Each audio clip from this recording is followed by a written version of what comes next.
Será que Jesus tinha lado? Será que Jesus tomava partido? Será que ele defendia alguma posição? Será que Deus tem partido?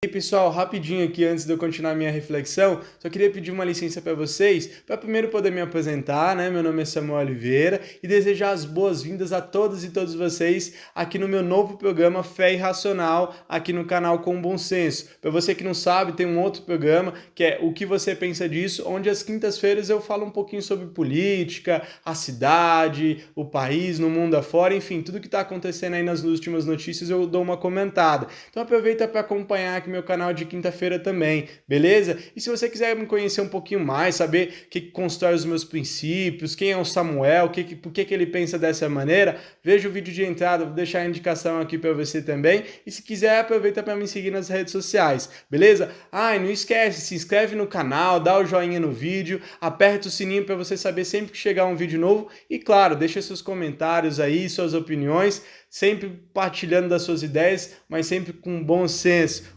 Compartilha com geral o canal, galera. Valeu, bora lá!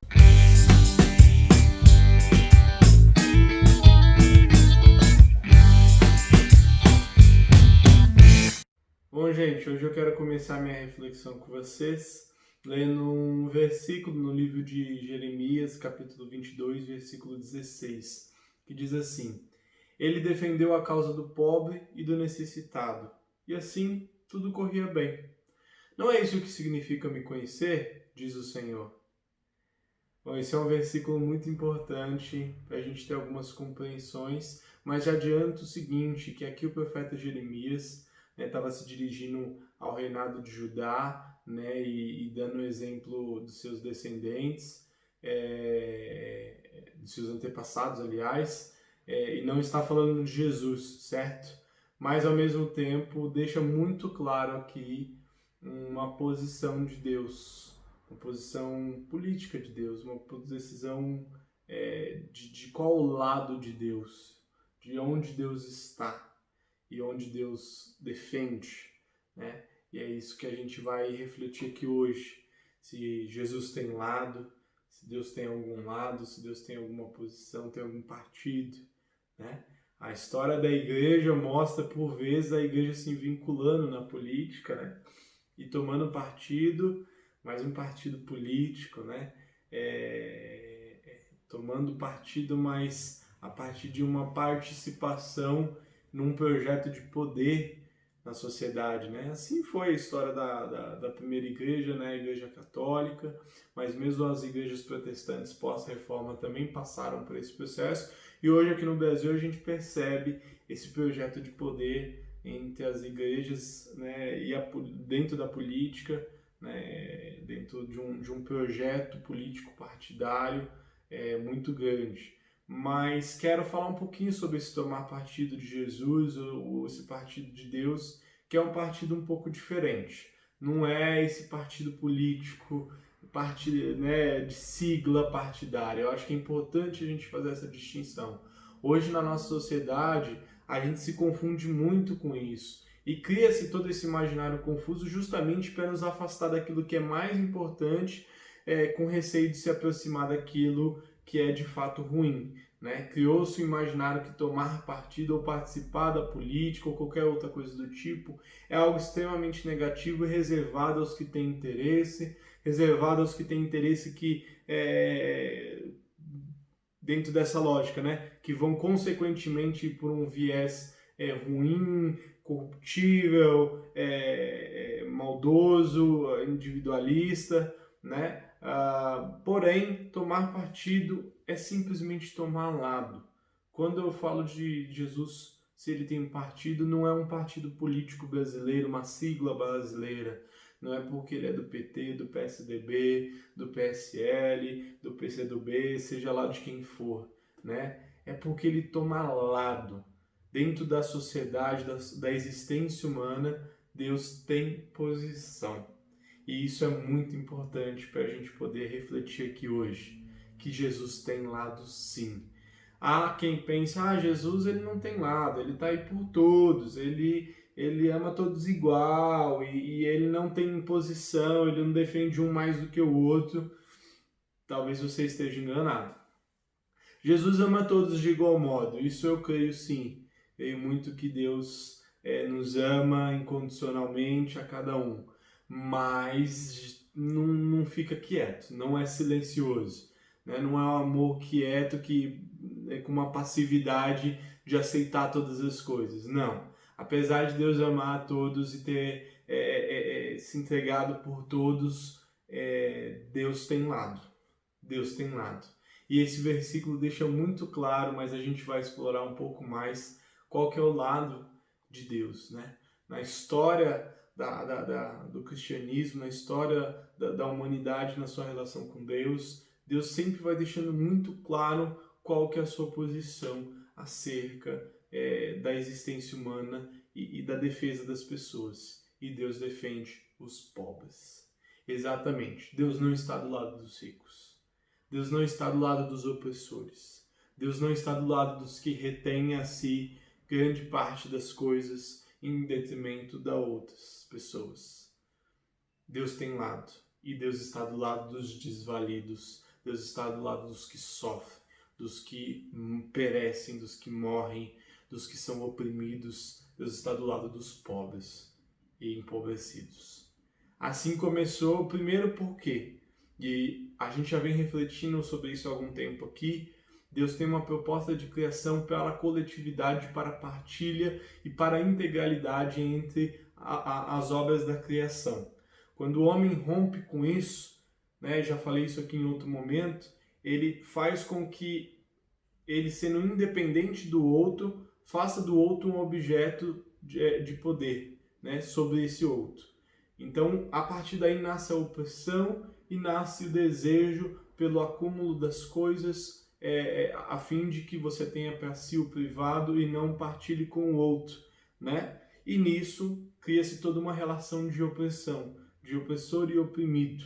E Deus está do lado do oprimido. A proposta de Deus era que fôssemos todos iguais, em alguma perspectiva, mas nós não aceitamos isso lá na criação e passamos a criar todo esse modo de opressão. E aí Deus já começa ali, no início da Bíblia também nós vamos ter já o Êxodo deixando isso aqui muito claro. As pessoas estavam sendo oprimidas, o povo de Deus não era um povo étnico, não era uma raça específica, não. Deus juntou ali os oprimidos por um grande governo ali do Egito, né, por um grande local. Deus juntou os oprimidos e fez para si o seu povo. Os hebreus não eram uma raça, uma etnia, um povo que veio de não sei de onde, não. Era um povo oprimido, simplesmente um povo oprimido que Deus juntou e passou a fazer deste o seu povo. E a história sempre vai deixando muito claro isso, do quanto Deus estava preocupado com os que eram oprimidos, com os que eram pobres. Os profetas, eles vêm a todos os momentos, né? A gente gosta muito nas igrejas de usar os profetas para falar de muitas coisas que às vezes não tem nem nada a ver com o que eles estavam falando. Se você olhar e ler todos os profetas, principalmente Isaías, Jeremias, que acabei de citar, qual que era o papel dos profetas? Era de denúncia das injustiças, de denúncia do quanto um estava acumulando enquanto o outro estava perecendo. Né? O jubileu, o ano do Senhor, o que significava o ano do Senhor? A partilha e a devolução das coisas, onde se perdoavam as dívidas, onde aquilo que tinha a mais partilhava com o outro, porque era um momento de restituição, para que as pessoas voltassem a uma condição de igualdade, não de superioridade de um sobre o outro, de uma classe sobre a outra. O ano do Senhor, o ano aceitável do Senhor era esse. Era o ano de corrigir toda essa desumanidade que divide em classes porque um se põe acima de outros. E Jesus, Deus, sempre esteve dos lados dos pobres. Uma experiência importante, ainda como resquício daquela essência da presença de Jesus, a igreja primitiva também tenta reproduzir um pouco disso. Quando você vê os irmãos se acrescentando às igrejas, eles vendiam as suas coisas e se colocavam numa condição de igualdade para com os outros e partilhavam. Porque a relação de pobreza e riqueza gera necessariamente opressão. Não é possível haver essa relação de classe social entre riqueza e pobreza e não haver opressão. Porque já é construído isso aqui com base numa opressão, que é de você reter para um muito e em detrimento do pouco que resta para o outro, ou quase nada. E Deus sempre, na perspectiva de corrigir essa desproporção, esse desequilíbrio que o pecado causou, sempre esteve do lado dos desvalidos, dos pobres, dos oprimidos, para que esses não se colocassem como superiores dos outros, mas para que eles não sejam mais essa classe inferior, para que não exista mais isso. Então Deus tomou lado a todo momento. Basta você ler a Bíblia em qualquer período, sempre a posição de Deus era para com os pobres. Deus sempre se revelou, não na pobreza, mas na figura dos oprimidos. Até uma vez ouvi de meu pastor um exemplo muito, muito incrível assim, de essa pessoa ter chegado nessa reflexão. Ainda não tive a oportunidade de ler o livro, mas quero. Não vou lembrar qual livro agora, mas enfim, um teólogo judeu, né, que estava nos campos de concentração ali durante o regime nazista, estava, enfim, talvez eu não me lembre totalmente da história, né? Mas eles estavam lá nos campos de concentração e aí parece que pegaram uma das crianças que estava no campo de concentração para fuzilar, alguma coisa assim. E aí esse teólogo estava com outro companheiro do lado, e aí esse companheiro do lado, naquela situação, naquela condição, né, eles eram prisioneiros, totalmente atordoado, e aí ele pergunta para esse teólogo e fala: meu, onde está Deus nesse momento? E muitas vezes a gente se faz essa pergunta: onde está Deus? Samuel, eu compreendo tudo isso que aí que você está falando, sou já uma pessoa que tem muita consciência de classe, de uma consciência de como as coisas se constroem na sociedade, defendo, luto pela causa dos pobres, mas aonde está Deus quando a gente vê tudo isso? Talvez você esteja se perguntando. E eu acho que a resposta desse teólogo foi maravilhosa. Ele deixa muito claro a essência do Evangelho. Ele fala: Deus está naquele garoto que está morrendo assassinado por um regime opressor, naquele garoto que está sendo oprimido. Sabe onde Deus está hoje? Deus está nas favelas, Deus está nas periferias, Deus está nos meninos negros que estão sendo mortos pela polícia. Deus está nas mães, nas donas de casa, nas mães que vão trabalhar e que levam o seu filho porque não tem outra alternativa, porque não são dispensadas e seu filho é morto. Deus está naquele menino que é morto, que cai do prédio.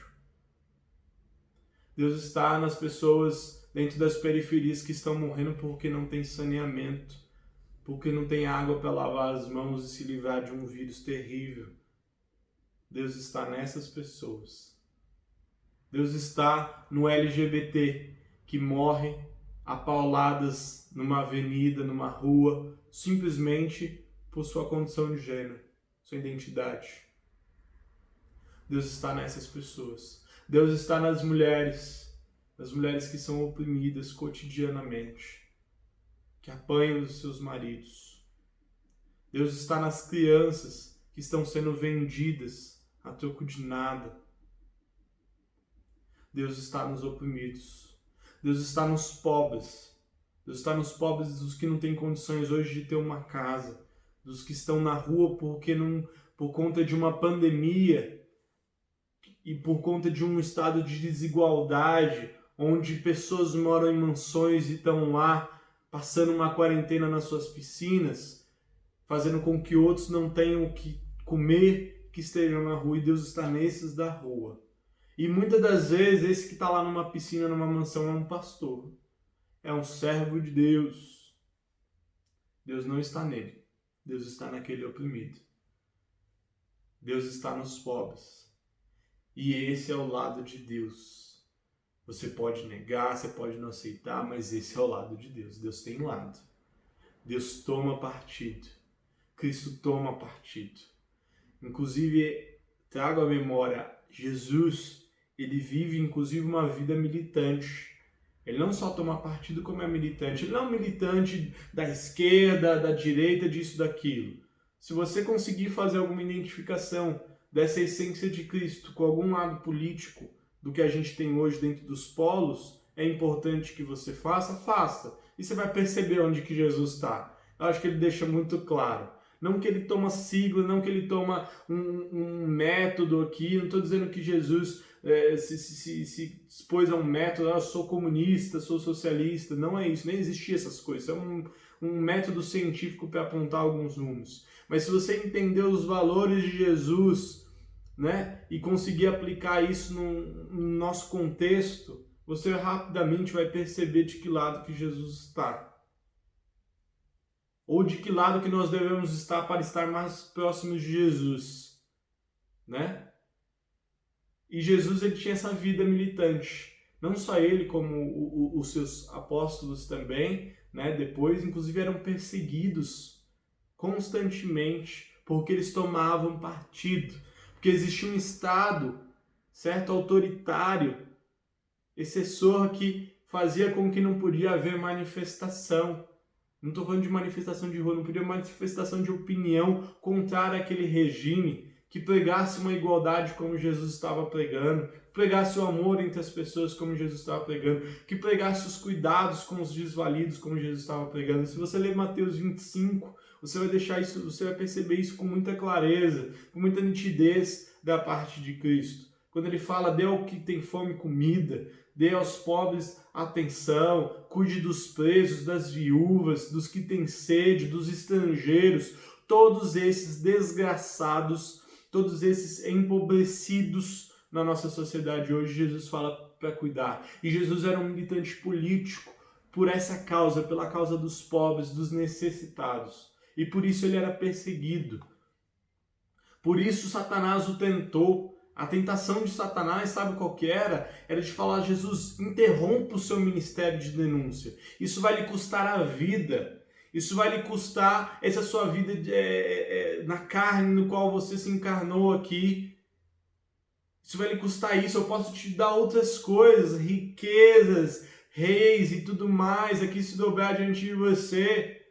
A tentação de Satanás era para Jesus de interromper o seu ministério profético, anunciador de uma boa nova e denunciador de toda aquela injustiça e opressão que a sociedade vivia e que vive até hoje. Era isso que Satanás tentava a Jesus. Não era com as riquezas. Não era tipo, Jesus se sentiu tentado a comer um pão que ele está com fome. Não era. A tentação de Satanás era para interromper o processo, o projeto anunciador de Jesus, o projeto militante de Jesus, o projeto profético de Jesus, né?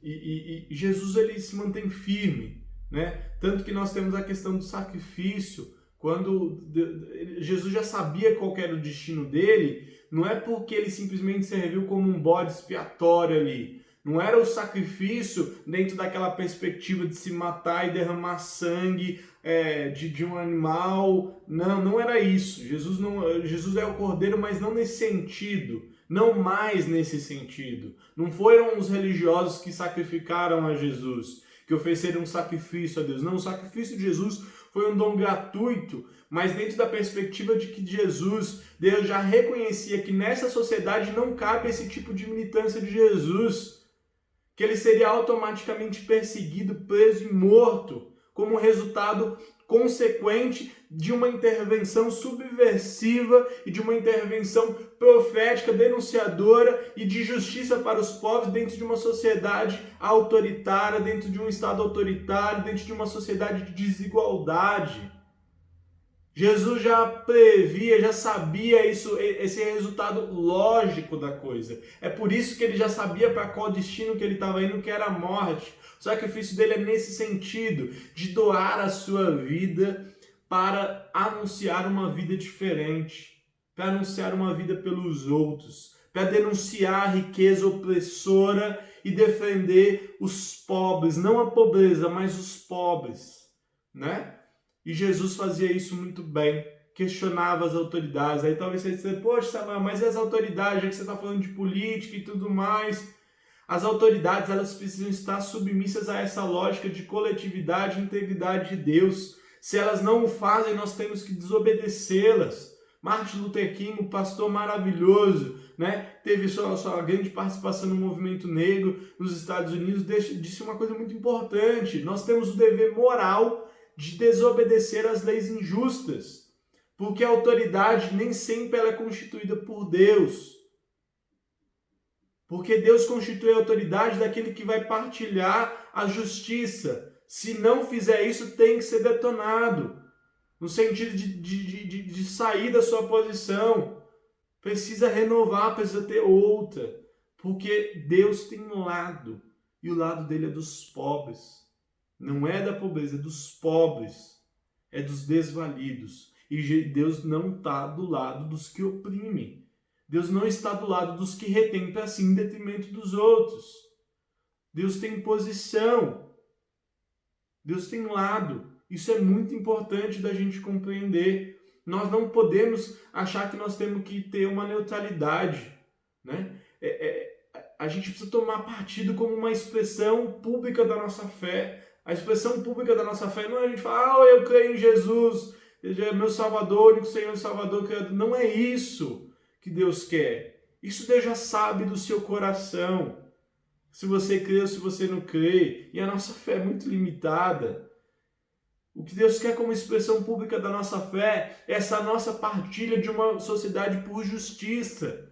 Não estou dizendo que todo mundo tem que virar de hoje para amanhã um militante e virar um militante partidário e fazer isso e aquilo e fazer uma manifestação.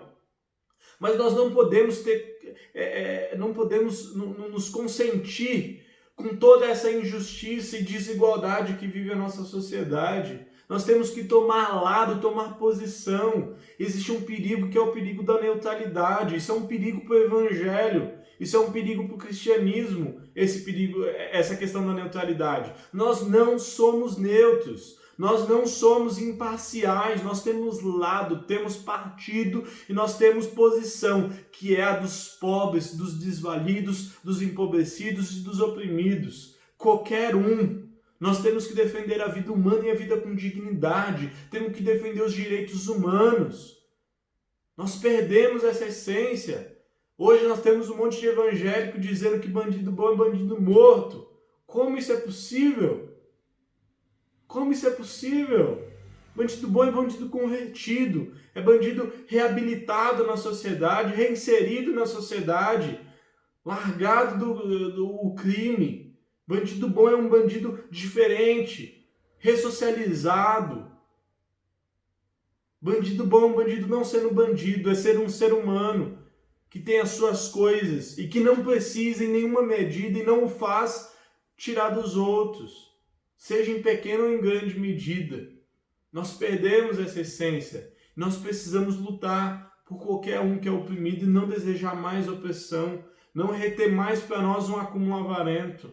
E eu deixo claro também, isso aqui não estou dizendo de um voto de pobreza, tá? Não quero que vocês virem daqui para a noite, que agora de manhã, né? Mas daqui para outro dia, pessoas que vivem um voto de pobreza. Se você quiser viver, eu acho lindo, maravilhoso. Gostaria também de conseguir, talvez já o apego em algumas coisas, pequenas coisas, vocês, às vezes é difícil, mas não precisa, não é isso, não é isso.